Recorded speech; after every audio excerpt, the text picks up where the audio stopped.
All right, we are here on the second part of the slave screencast here, and the main focus for the last part of your assignment is your response to these two questions right here.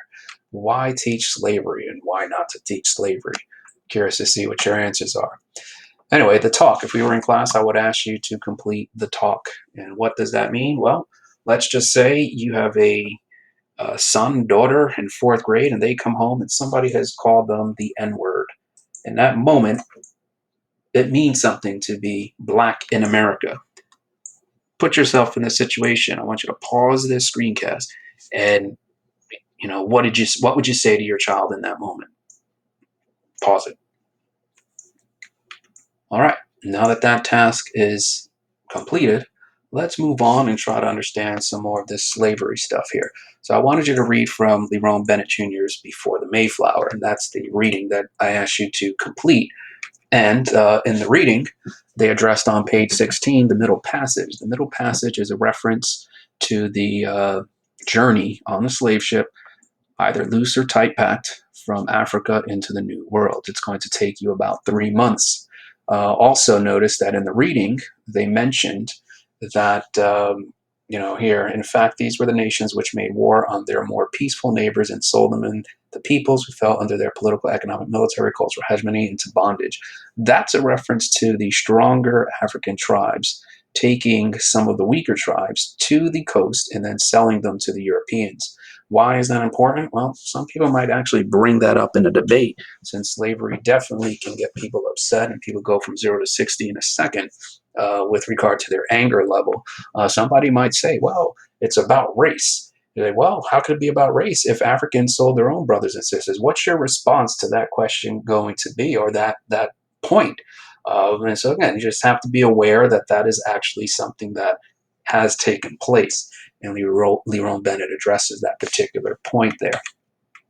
Culturation and emerging of culture. So basically, this reading I wanted you to think about has the Africans find themselves in America, they become African Americans, and they become less African because now they're African Americans. And I use this glass of water to represent purity. And you could take any group and put them in this. You could be a Muslim, you could be a Jewish, you could be a Puerto Rican, and it's all about how you maintain your connection to your culture or to your group.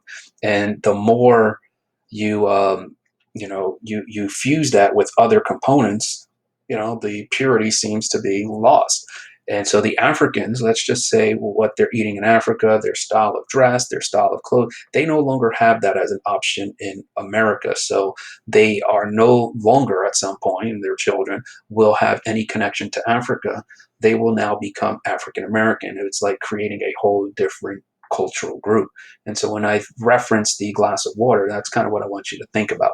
And you could take, even going back to Sound and Fury, the deaf culture, getting that cochlear implant is like creating a third group. They're not hearing, they're not part of the deaf culture, they're part of this cochlear implant world. And so some people might resist that, which is the reason why I wanted you to watch that particular video.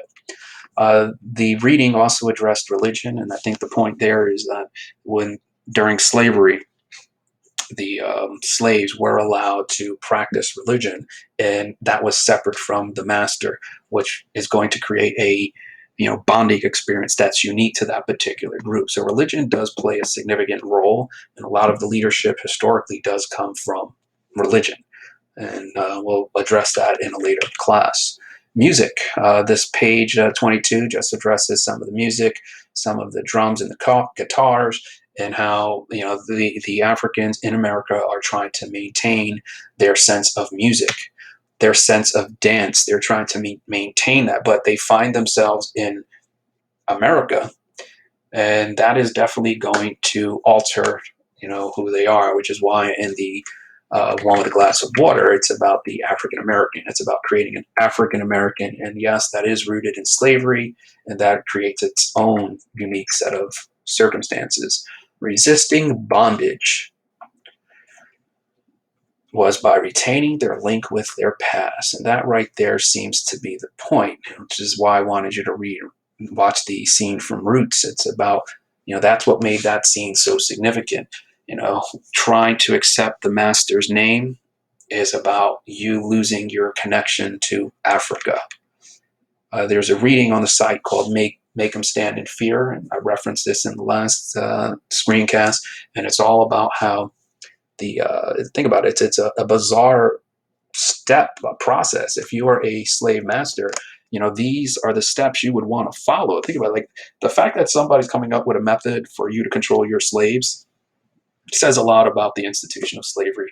I mean, there had to have been a lot of talk about what do's and don'ts within the institution of slavery. And that's just so sad to just think about it. It just seems to be a lot of involvement, a lot invested in slavery.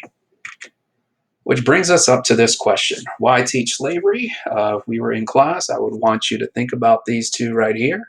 And remember, the assignment, I do want you to possibly even do a Google search for this question. And I've done that, and I don't know if I felt good about it. It's kind of upsetting to think about some of the things people were writing.